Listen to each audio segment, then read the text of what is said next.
Chris Hughes, the author of a new book, Fair Shot, Rethinking Inequality and How We Earn. Chris, welcome to TechCrunch TV. Thanks for having me. So Chris, you're also famously the co-founder of Facebook. And in your new book, you talk about your negotiations with Mark Zuckerberg about how much equity you should get. Tell our viewers the story. What actually happened back in Cambridge? What year was it? Well, I relate the story. It was 2004. We launched Facebook. Long time ago. Yeah. We launched Facebook in February of that year. And a couple months afterward, as it was getting serious, it was becoming increasingly clear that Facebook was going to be a meaningful company. And you were the doormate. You lived in the same... So Mark and Dustin and I were all roommates, yeah. And we launched Facebook. Mark was, furiously coding to keep the site up with all the unexpected traffic. Dustin was learning how to code and support Mark. I was doing communications and marketing, later a little bit more product stuff. We were all just pitching in. I was doing the non-coder stuff. We were all pitching in every way that we could.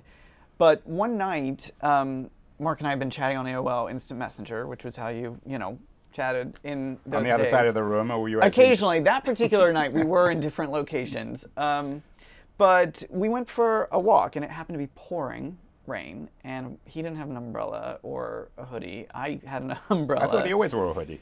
No, I mean, you saw The Social Network, and that love wasn't everything accurate. you see in it. That particular night, he didn't. And anyway, we went for a walk, and we started talking, and I had given it a lot of thought, and went out of the gate saying, I want 10% of the company. And Mark was cool, calm. I just don't think you've really earned that much. And I went back and forth. And I said, why did you think you wanted 10%? What did you think? Well, there were three of us as co-founders. I was clearly, there was no question that this was Mark's baby. But I was playing an important role, and I wanted a piece of the pie. The company was getting incorporated, and I wanted to make my case. And we went back and forth, and we walked all the way to Harvard Yard, going back and forth. And anyway, finally on the steps of Widener Library, I just caved. And I said, just give me whatever you think is right. And he said, okay, and walked off. And I found out a few weeks later, I got something like 2% of the company. Did you have any idea, I mean, obviously this is a silly question, but did you have any idea that you were negotiating over billions of dollars? No, are you kidding? No. I mean, I remember thinking, go slow. This conversation may matter someday. And I write in the book, looking back on it, that conversation, looking back years later, ended up being a spectacular failure of negotiation on all counts, and in many ways the most successful conversation of my life. And again, the defining conversation, at least, of your life, in a sense, economically speaking. But that kind of conversation where it seems like a small thing in the moment, but has these outsized returns, is actually indicative of something that's happening broader in the economy. When you have a winner-take-all economy, where a small group of people are able to take immense amounts of profit off of the table, what it means is it rewards these early, seemingly chance encounters. And we see that all across the board, not just in the conversation that I had. I mean, J.K. Rowling is a perfect example. Sent her book to 11 different publishers. Got rejected from 10 of them. Now, she had the resilience to send to an 11th, but a publisher just happened to take it, and it just happened to explode. And all of a sudden, she became the first billionaire author.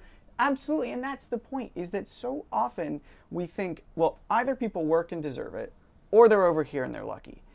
And the thing is, J.K. Rowling or Fortune 500 CEOs are some of the most hardworking people in the world, and they get very lucky. These things are, it's not one or the other. And in fact, that is the logic of how the economy works, because for every one person that is working hard and getting lucky, there are another 99. We know from the stats there are another 99 who are also working, who are not getting.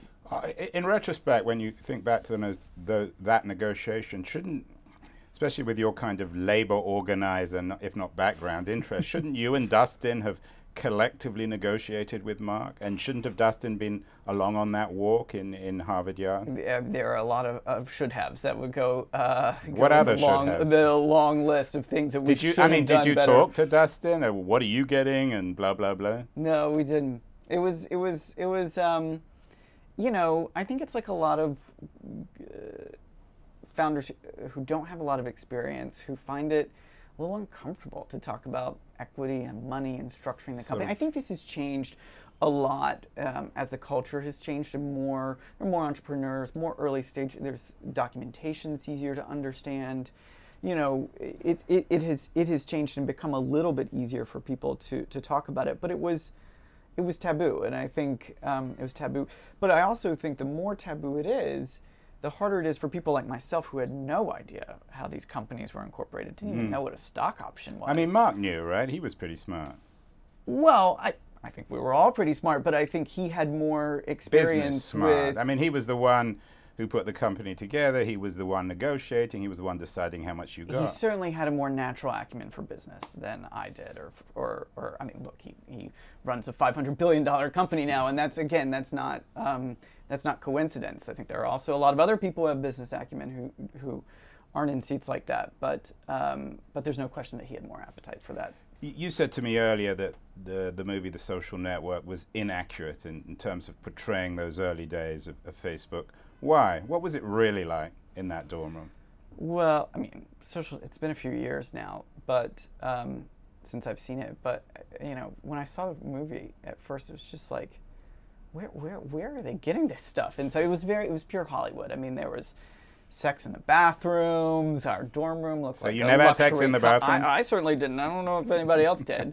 Our dorm room looked like a luxury condo. Yeah. I mean, it was, and of course the embellishments on the plot line were all over the place. However, I do think that the thing that it got right was that we were a small group of college students who really were figuring it out as we went, and the idea had a hockey stick kind of growth. I think that the harder thing with Facebook for folks to understand is that the real growth, though, took place years later, and was buoyed by these macroeconomic forces, particularly things like globalization and the rise of finance, which are not so glorious to talk about because we like to think it's just, you know, a genius or a set of people who are able to do it all single-handedly.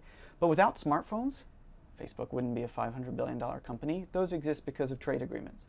Without venture capital, there's no way you would have Facebook or Google. We raised over $500 million on private markets. That is a new phenomenon. So we see these companies emerge, and we see the economy that rewards the people who are in the driver's seats, and we think this is just a natural evolution, when in reality we've structured the economy to make it possible for a small group of people to do extremely well, and at the same time, the other 99%, you know, haven't gotten a raise in nearly 40 years. What do you think the role of government should be when it comes to companies like Facebook, particularly in today's environment of fake news and technological addiction? Do we need more government regulation of large Silicon Valley companies like Facebook and Google? We need a much more robust conversation to ask that question. There are people who are experts on that topic, and I am not one of them, but I do think that Facebook is really turning a corner, going through a kind of come to Jesus moment around its responsibility in our politics and in civil society. I mean, last year, the 2016 election, I guess 2 years ago now, was a moment when, you know, we saw the filter bubbles in real action, if you will. Folks just listening to people they agreed with.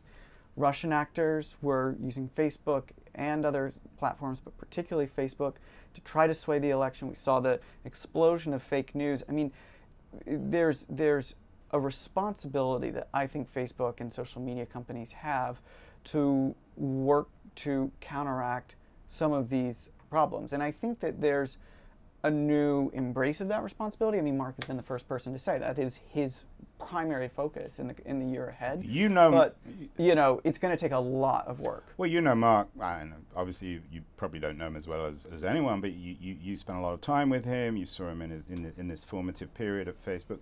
As you suggest, he needs to not only reinvent Facebook in a sense, but perhaps reinvent himself. Is he capable of doing that?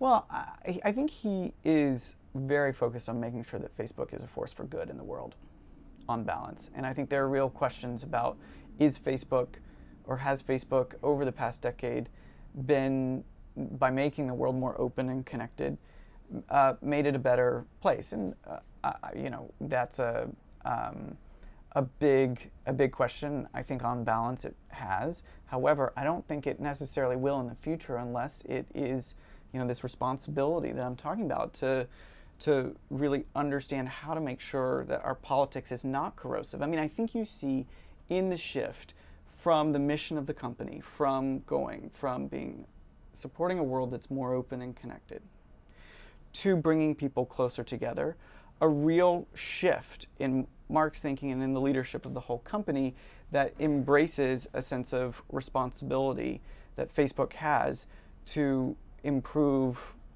human interaction and bring people closer together rather than just connecting them up. Final, in your last pages of your book, Fair Shot, you dedicate it to your, do you have a son now, or an imminent son? Well, you have a young... He's 2 months old. Yeah. So congratulations not on imminent. that. He's very real now. I guess when you wrote that, the son hadn't shown up. Anyway, you dedicate the book and the ideas in the book, which are about redistribution in some ways of wealth more fairly, to your 2-month-old. Mark Zuckerberg famously said that his rethinking of Facebook's role in the world was triggered by the appearance of his 2 children.